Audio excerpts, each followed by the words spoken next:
Hello, everyone. I hope you're having a great day. I wanted to come up here on our wonderful Wednesdays to do a quick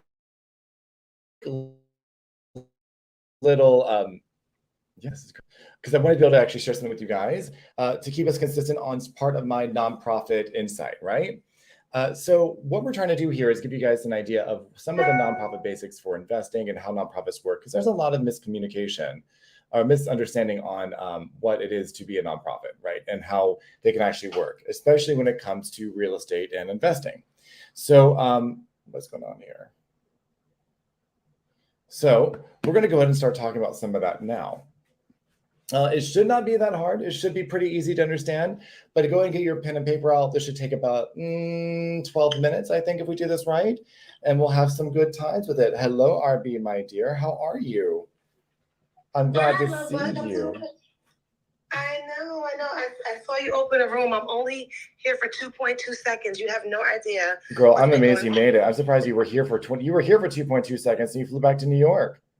I know. There's so much going on, and let me tell you, I just got my whole my whole tomboy on just now. Your whole tomboy? I literally no, I'm telling you, because I literally my vehicle, my A to B one had some issues. Well, it didn't have an issue. It got hit. We got it fixed. We took this. I delegated it. They took it to a shop. That and this is me delegating why I feel like it doesn't work. But anyway, different story. So I delegated it. They took it to a shop. The shop that they took it to did fix the cosmetic damage, and then lo and behold, they're like, it starts, but it doesn't shift into. Hi, we're also live on Clubhouse right now, so that's what you're hearing. I'm like, what? 1 second. We drove it here. What do you mean? That's funny. Long story short, they were like, "Oh, the part costs $60, but you'd have to give us $700 in order to." Oh wow! Exactly. So it was a whole scam, right? So I was like, "Okay, we're towing that from your shop," and got it back. Had to wait for my mechanic to have space. We're gonna start in 1 second, okay? Space now. Promise. The part, all that. Why, Jacob, could they not? They sent over a tow man that does not know how to actually like manually put it into neutral because it can't shift. So I had to YouTube it. YouTube's the best university. Oh my God. Figure out how to manually, I had to take apart an air filter for an SUV, manually shift it, and then put everything back, and now it's on its way. So this is me hopping on just because I love you. Well, I'm so glad you could. I'm so glad. Look at you. You're so butch for a mechanic. You're so pretty too. Really, I'm impressed. My home manicure, my cuticles look like I've been in the field getting rice. Like all the way back. But you know what? Let me tell you what the good thing is. What's the good thing?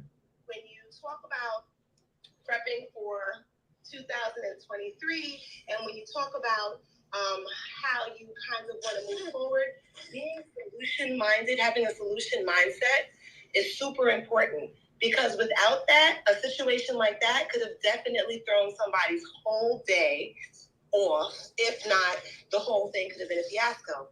When you deal from a space of being solution-oriented and having that mindset that, you know, we just have to figure out what's the best way to handle it, then from there, you're able to accomplish anything. You're able to resolve any issue that comes up. So that's my takeaway. It was a whole bunch. But at the end of the day, I got it done. So, and we move on. I'm proud of you, my dear. So I'm actually going to be doing a couple basic things on this, which you can listen to later. I know you're horribly busy. That I'm streaming on Facebook, on YouTube, on LinkedIn. I'm streaming. I'm learning how to StreamYard, girl. I'm starting to get this thing down better, at least, right? That's my goal for 2023, to actually get this marketing thing up and running. So we'll see what it's like. But what we're going to talk about right now is prepping for 2023. And I feel like part of that is getting yourself familiar with how money actually works, right? Like what is an economy, but put in a way that people can actually understand it and actually do something with it. So if you wanted to join us on Zoom, if anybody was listening to the replays, which you might be able to, you can hit the Zoom link up front maybe, and I'll be able to let you guys see what we're doing, and it'll be really cool. So we're going to talk a little bit about the pillars of the nonprofit right now, so you understand the nonprofit strategies. So real quick, a nonprofit is a tax exempt status, all right?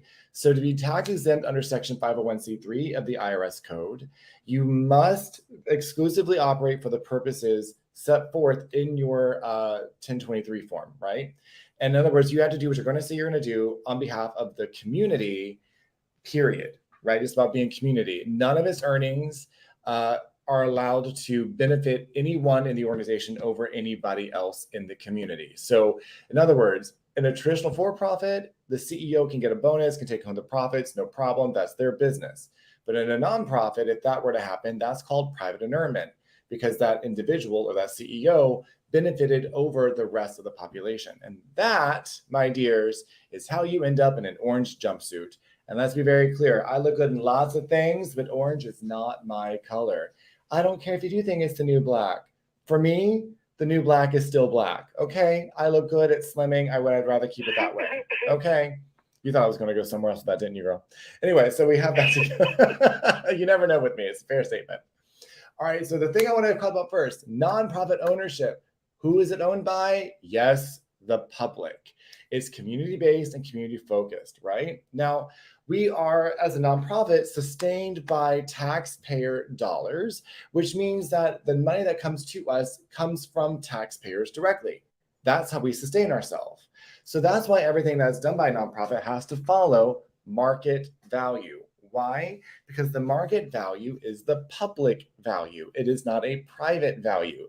That's why there are so many markets that you're in. If there's a market, you can have a nonprofit for it. You can have a nonprofit for the stock market, a nonprofit for the commodities market, a nonprofit for the housing market.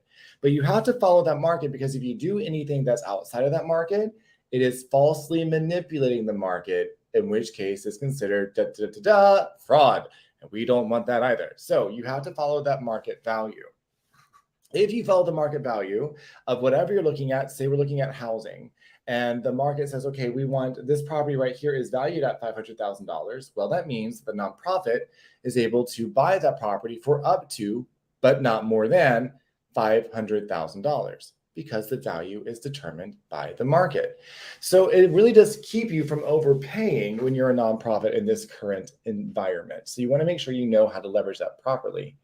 Now, you also want to make sure you're doing that because as a nonprofit, you are also a public fiduciary, meaning you are responsible for the funds that come to you. You're responsible to the public to handle them according to the legal compliance for your nonprofit. Like, you have to make sure you're doing what you say and you report every dollar and penny. Like, that's the problem that's really annoying with a nonprofit, honestly, is that much transparency. I think it's a fantastic habit to get into, but it is not easy. There's a lot of compliance. There's a lot of accountability you have to look into when you're running a nonprofit. But as a public fiduciary, you got to know what you're doing and tell everybody about it, right? And then again, we have the term private inurement, which means when someone benefits in a nonprofit beyond the rest of the public. Now, that is also sometimes called insider trading. Yeah, if it was in a for-profit organization. And I think we all remember Martha Stewart. Poor thing. Granted, she was just made a scapegoat, but we'll let that go. Anyway, but we want to understand that nonprofits are owned by the public. All right. Next thing, we're going to talk about how the government makes money, because since we are in charge of taxpayer dollars, of public funds, I want you to know where the money is coming from and why we get it versus you as an individual. Why do nonprofits get this where for-profits don't necessarily get it? Now, they can, but we're going to talk about it in a different topic. Well, let's talk about how the government makes money. And it starts with us. Yes, it starts with us, citizens. This is how the government makes money. And I'm talking about making out of thin air. Okay, let's talk about this in a real way. You see, we vote in our politicians, and politicians are actually called civil servants, which means they work for us. Yes, that means the government is your bitch, not the other way around. And far too often, we like to be submissive to the government. Meanwhile, I voted that person into office because I do vote and I do care, and I pay attention to what they're doing. Those civil servants run on platforms saying that they're going to achieve X, Y, and Z initiatives. So when they go and they do X, Y, and Z initiatives, it's up to us as citizens to make sure that we hold them accountable. So some of the public initiatives that you hear right now are housing homeless individuals, it's addressing addiction, it's about reproductive rights. Whatever their platform is, we vote them in as civil servants. So our vote starts the process of making money. Because if we say that this civil servant is who we want to represent us because they are going to represent our social initiatives, that gets our social initiatives into office. So first thing about how the government makes money is how we as citizens vote. And then the second thing is those civil servants actually establish our social initiatives. That's pretty big. I want you to understand that. The people we put in office establish what we find as important, and they help us establish social initiatives. Why is that? Because if they don't, they won't get reelected, right? So think of it that way. Now, the next thing, when you're thinking about how the government makes money, literally, the government will borrow money from the Federal Reserve. Now, believe it or not, the Federal Reserve is actually a private institution. It's a conglomerate. It's really a cartel of banks, if you would, but it's a collection of banks and banking officials that get together and they control the money supply. They really do. But the government will borrow money from the Fed, okay? Then it takes that money that they pay back with interest, small interest. That's whether you look at the Federal Reserve rate, you're looking to see what the government is able to borrow money at, all right? That's what we look at there. Then the government will distribute those funds to the initiatives that the civil servants say that their voters want to address. See where that goes? So if the government says, hey, here's money, where are we going to put it? Well, let's say that Virginia wants to really focus on veteran housing. Okay, so the government will then distribute that funding to that initiative of veteran housing. Why? Because it was made a priority. Okay, the funding goes from the federal level, in our situation with housing from HUD, goes from HUD down to the state level of HUD. Then that is then distributed down to the city and county levels. What happens at that point? Well, I'm so glad you asked. At that point, local organizations are granted funds based on the solutions that they are able to provide to those social initiatives. So in the example we're using with veteran housing, if you are using a housing program to address the needs for veterans specifically, HUD set aside, $5 million, for example, to address housing for veterans. And then it gave $1 million of it to Virginia.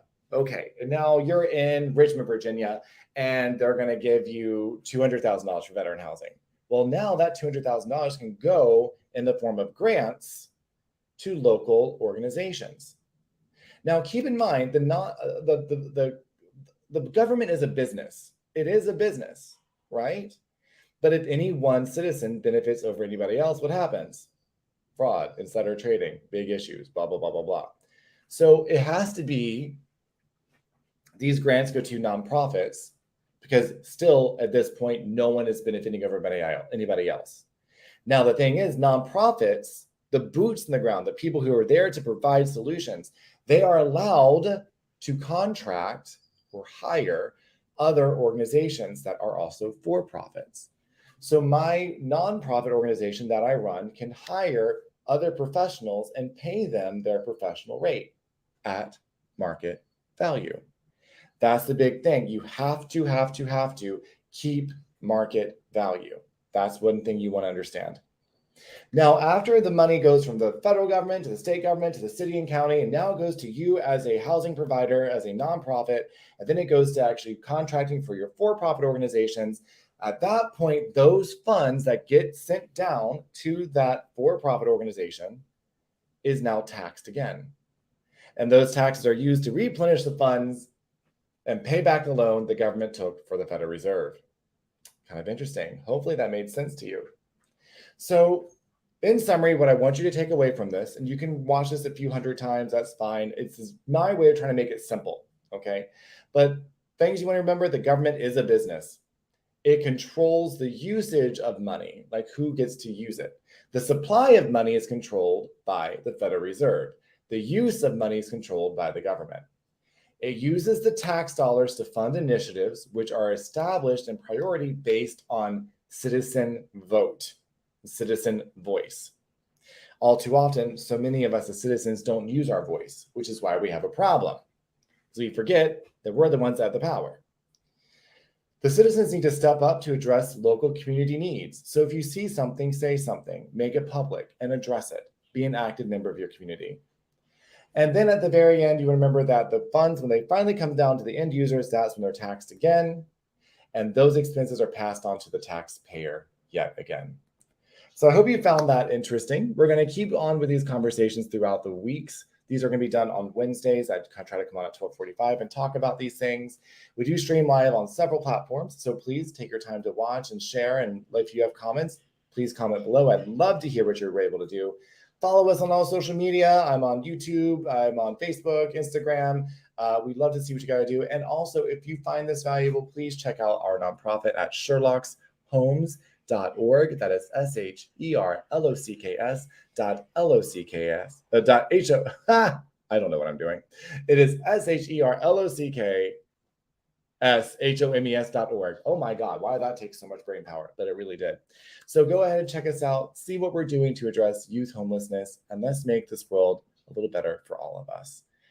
I'm Jacob Jennings with the Sherlock Holmes Foundation. Remember, reminding you to go do something uncommonly good today.